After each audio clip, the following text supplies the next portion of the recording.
Selamat datang di channel Uncle Joe ya. Udah lama banget ya, lama banget gue nggak update. Ya satu kesibukan ya, mungkin kalian lihat intensitas gue posting di YouTube juga agak berkurang karena ada bener-bener agak hektik banget dan cukup sibuk gitu untuk ngurusin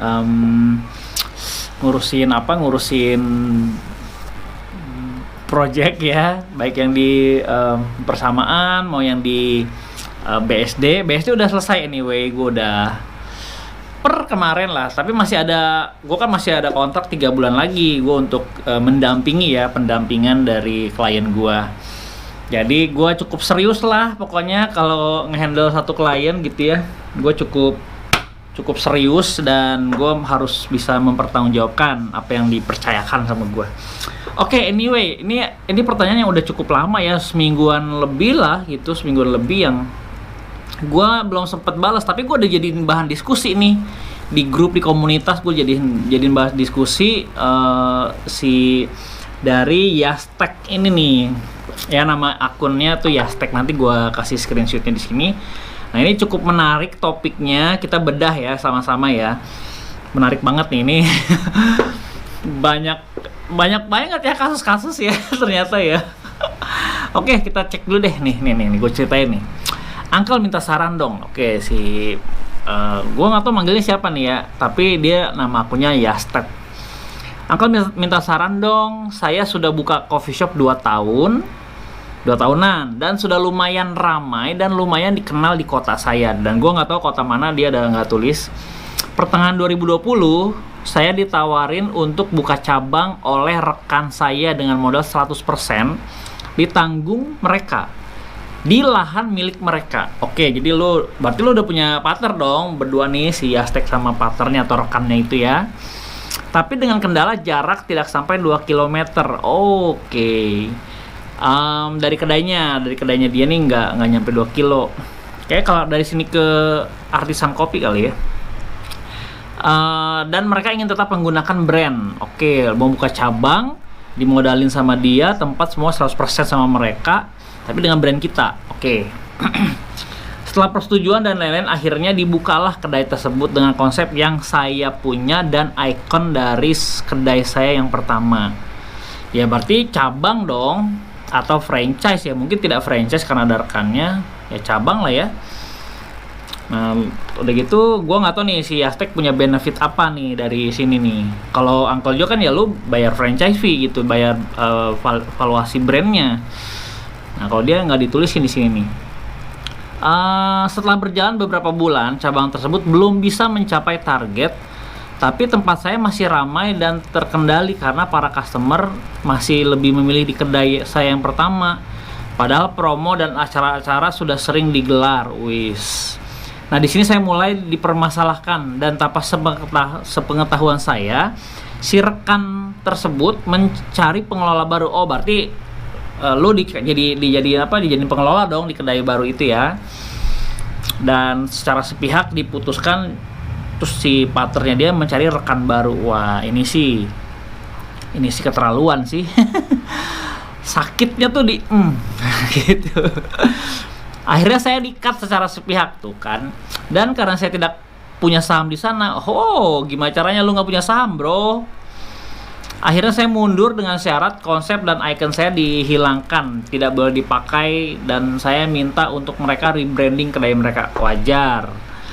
Usut punya usut, kedai mereka menggunakan tagline yang sudah melekat di kedai saya sebagai nama mereka yang membuat para customer yang sudah sering kesini bingung apakah di sana masih cabang atau hanya sekedar gimmick ganti nama. Dan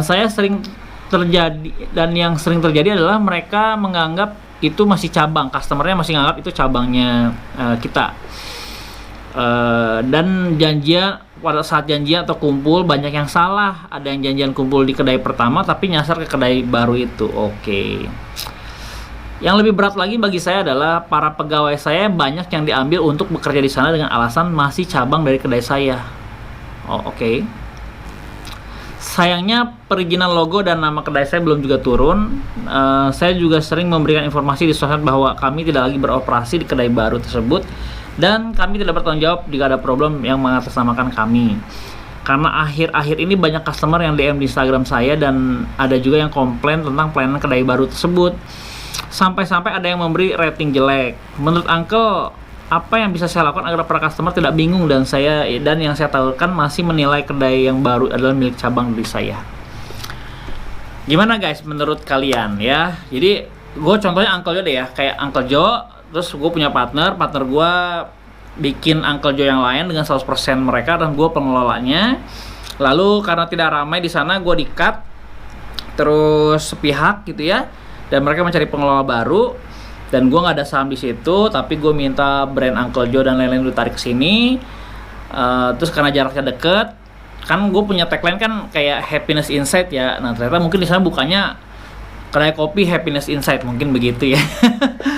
Mungkin begitu. Lalu ternyata dari situ rating. Nah, oke, pertama-tama gue cukup prihatin dengan situasi yang terjadi sama Yastek ini. Gue ada beberapa pertanyaan sih yang agak rancu menurut gue. Satu, rating jelek itu diberikan ke kedai baru tersebut, ya kan ratingnya ya di kedai mereka lah, bukan kedai kita dong. Kecuali Google Business lo, Google My Business-nya digabung sama lo. Nah itu yang akan membuat misleading ya, salah alamat gitu ya, karena mungkin digabung. Kecuali dipisah, kalau dipisah ya bodo amat deh mereka ini gitu. Tapi apa yang bisa saya lakukan agar para customer gak bingung? Kalau menurut gue nih satu ya, kalau gue jadi lu, gue akan diem aja, bodo amat sama kedai itu. Biarin aja gitu mereka dengan begitu, karena menurut gua ciri khas kita itu nggak bisa diduplikasi, kecuali memang lu mudah diduplikasi dan lu kasih ke mereka semua ya. Kalau menurut gua sih kayaknya susah ya seorang pionir di copy sama followers akan ngikutin apa yang si trendsetter ini bikin.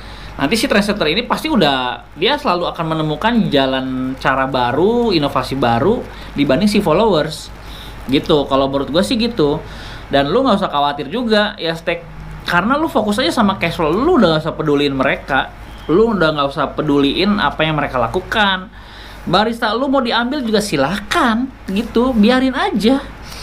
Karena memang barista itu kalau misalnya bisa diambil, ya memang itu bukan tim yang terbaiknya lu gitu. Relakan aja udah. Lu akan menemukan tim lu yang terbaik, yang the best gitu, yang terbaik. Ampas-ampas kasih aja ke mereka. Nangkep ya poin gue ya. Jadi sikapi aja dengan hal yang itulah hal normal terjadi dalam sebuah bisnis, apalagi dengan ekosistem bisnis yang ada di Indonesia ya. Jadi itu hal yang normal.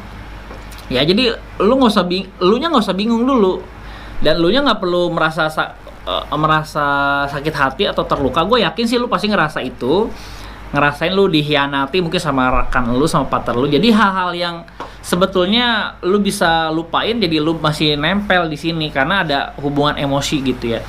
Gue pernah ngalamin yang mirip-mirip, tapi nggak mirip sih. Jadi ada partner gue juga, dia buka, ex partner gue dia buka di sana di tempat baru, dan gue cuma menenangkan diri gue bahwa ya nggak masalah gitu. Karena temen gue juga dia bukanya dengan brand baru ya, brand yang lain bukan Uncle Jo.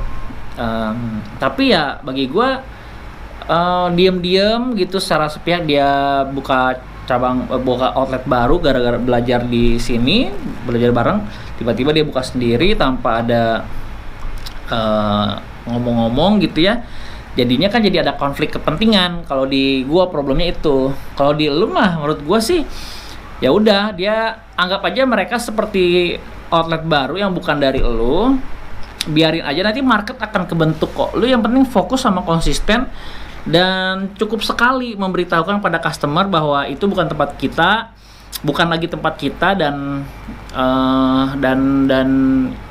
nggak perlu sering-sering kita ngomongin gitu juga. Justru malah kita akan mempromosikan tempat itu. Sama seperti halnya Uncle Jo, gue ada cabang kan di beberapa outlet gitu ya, di Depok, di MT Haryono maupun di Loji. ketika one day kontrak gua nggak diperpanjang, udah habis gitu ya, gua nggak akan bilang sering-sering bahwa oh yang di Depok udah bukan Uncle Joe lagi, oh yang di Loji bukan Uncle Joe lagi, nggak gitu. Mereka akan tetap jadi partner gua akan tetap perlakukan mereka seperti, walaupun dengan nama baru, nama yang baru gitu ya. Menurut gue sih itu hal yang normal dan wajar gitu ya kalau lu nggak diperpanjang lagi, mungkin karena tidak ada dampak yang nggak rame gitu ya, ataupun sepi karena kita yang handle. Ya udah, kita mungkin di cut gitu ya. Kalau rame, booming, meledak, mungkin kita nggak di cut gitu. Tapi intinya sikap kitanya kalau menurut gue sih ya, gue sih akan fokus sama apa yang gue punya aja gitu. Gue nggak akan fokus sama yang mereka punya. Dan customer bingung, ya salah customer lah, bukan salah kita gitu. Customer salah janjian, ya salah dia janjiannya kok di sana gitu. Biarin aja. Kalau menurut gue sih lu fokus sama apa yang lu bisa lakukan, nge-grab audience lu, perbanyak followers lu, bikin komunitas yang lu punya. Forget it gitu. Orang-orang, lu akan punya hot market, affiliate market yang memang lu akan nempel di lu gitu. Lu nggak perlu khawatir, lu nggak perlu terlalu berlebihan soal menyikapi ini, karena rasa sakit hati kita aja itu.